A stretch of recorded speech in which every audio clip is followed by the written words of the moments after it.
Ada ulama mengatakan, mutaakhir mengatakan bahawa termasuk traffic jam.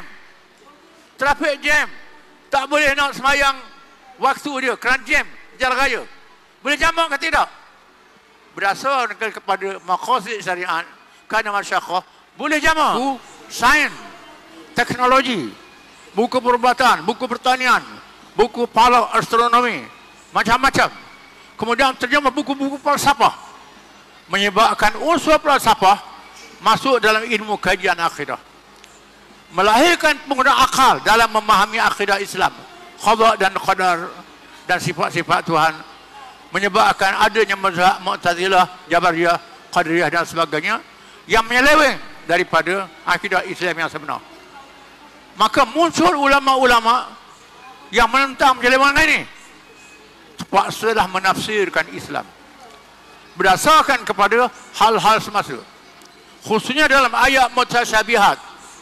Adakah ayat mutasyabihat ayat mengatakan Tuhan bersemayam di aras, Tuhan yadullah, tangan Allah, ainullah, mata Allah, dan lain-lain lagi? Apa maksud? Kita tak boleh samakan Tuhan dan makhluk, tak boleh sama. Ulama yang kemudian menafsirkan tangan dengan kuasa, bersemayam dengan pemerintahan, mata dengan melihat. Ulama-ulama salaf menafsirkan mata yang layak dengan Tuhan tak sama dengan makhluknya, tangan layak dengan Tuhan sama dengan makhluknya. Kekhilafan boleh tak boleh hanya dalam masalah bahasa ayat Quran. Membaca ayat Quran, masalah bahasa, khilaf masalah bahasa. Firman Allah Ta'ala, wa ma ya'lamu ta'wilahu illallah warasikhuna fil ilmi yaqulu amni kullu min Allah yaqulu kullun inda rabbina. Ayat 7 dalam surah Al-Imran. Ayat mengatakan la ya'lamu ta'wilahu illallah, wakaf di situ. Orang mengaji tajwid tahulah, Allah ni wakaf tam, tak boleh. Ini akhir ayat. Warasikhuna bil ilmi yaquluna amanna. Orang mendalai ilmu tak tahu. Yang tahu ayat mutasyabihat ialah Allah. Ahli ilmu tak tahu. Ini di sisi Allah Ta'ala, serah pada Allah Ta'ala. Kalangan salaf berpegang kepada pendapat bahawa ayat itu mati dengan Allah saya tahu. Kita ulama tak boleh nak takwil ayat Quran. Walaupun demikian, Ibnu Abbas, kalangan sahabat, Quran bahasa Arab yang tinggi, di sana ada bahasa-bahasa kiasan dalam bahasa Arab, ilmu balaghah, bahasa kiasan. Maka warasikhun ini ataf bersama dengan tak mengetahui yang mutasyabihat, malaikat Allah, dan yang mendalami ilmu tahu juga. Dan Allah Ta'ala beri ilmu pada ulama-ulama boleh menafsirkan. Khilaf dalam masalah itu sahaja, tak sapalah kepada menyeleweng dan sesat. Dengan sebab itu tak perlu kita huraiannya panjang disebut dalam kitab-kitab akidah. Ini timbulnya. Cuma di zaman mutaakhir, kalangan Asy'ariyah yang ramai diikut oleh mazhab Syafi'i, kalangan Maturidiyah ramai diikut oleh mazhab Hanafi, fanatik mazhab. Kemudian perbincangan tentang akidah beriman pada Allah hanya tentang sifat-sifat, tak bincang tentang nama Allah Ta'ala dan lain-lain, tak bincang, ketinggalan. Dengan sebab itu lahirnya ulama-ulama yang keras, kalangan Salafi, Ibnu Taimiyah, Ibnu Qayyim dan sebagainya, mengecam kalangan khalaf ini, dan ada pengikut-pengikut yang terlanjur menyesatkan acara dan material. Ini jadi kelahi. Itu secara ringkaslah.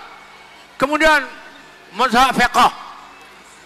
Fiqh ini ialah mazhab fiqh ini bukan sahaja 4 mazhab, Syafi'i, Hanafi, Hambali, Maliki. Di sana ada mazhab para sahabat radhiyallahu anhum.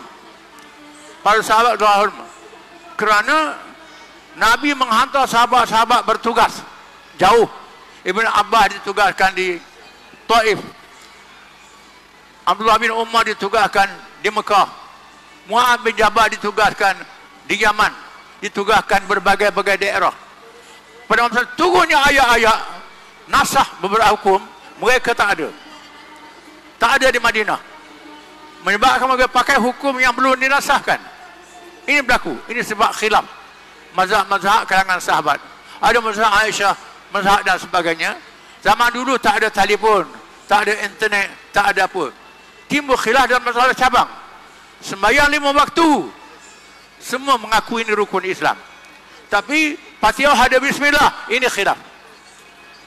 Kerana bila Nabi sembahyang, kadang-kadang Nabi baca bismillah, baca kuat. Kadang-kadang baca perlahan. Mereka yang dengar baca perlahan ini menganggap bismillah bukan daripada Fatihah. Sebab itu adanya mazhab mengatakan bismillah bukan Fatihah. Kadang-kadang timbul masalah. Ini. Kerana sahabat-sahabat ini duduk berjauhan antara satu sama lain. Kadang-kadang khilaf dan masalah bahasa. Masalah bahasa. Masalah tayamum. Firman Allah Ta'ala. Fatayammamu sa'idan tayyibah. Bertayamumlah dengan sa'idan tayyibah. Apa dia sa'id? Syafi'i mengatakan sa'id ialah debu tanah liat. Hanya debu tanah liat yang boleh digunakan untuk bertayamum. Lain tak boleh. Mazhab mengatakan sa'idan tayyibah, semua yang ada atas tanah, batu pun boleh, pasir pun boleh, dinding pun boleh tayamum. Juga apa saja yang ada atas tanah.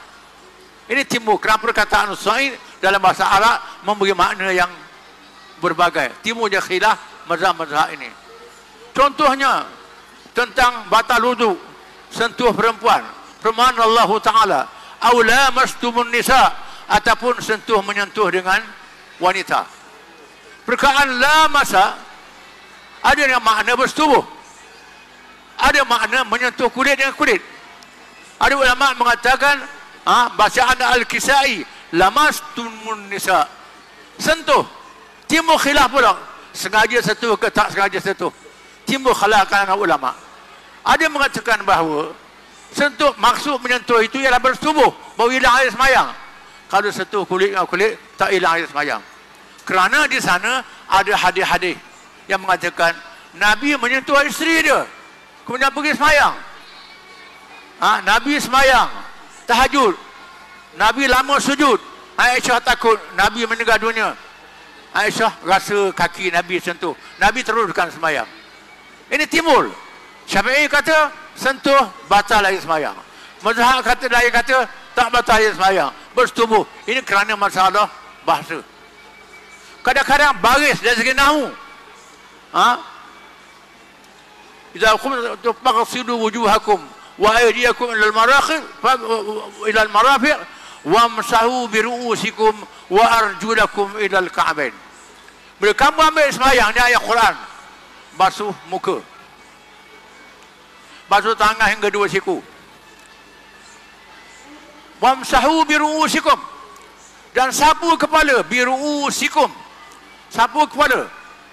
Wa arjulakum wa arjilikum.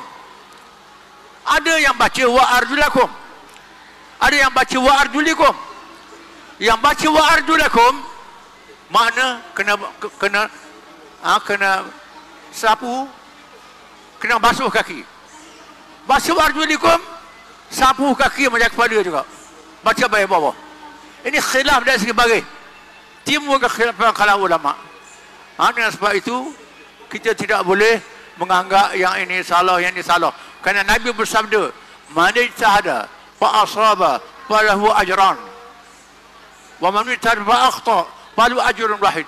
Barang siapa yang berijtihad, ijtihad dia betul, dapat 2 pahala. Kalau ijtihad salah, dapat 1 pahala. Dan sebab itu ulama-ulama Syafi'i menganggap kita semayang di belakang mazhab lain yang tak ikut rukun mazhab kita sah. Contohnya kita pergi ke Mekah, imam tak baca bismillah, baca Fatihah, kita ikut, tak ada apa-apa. Kerana imam menganggap sembahyang dia sah, dia sunat saja baca bismillah.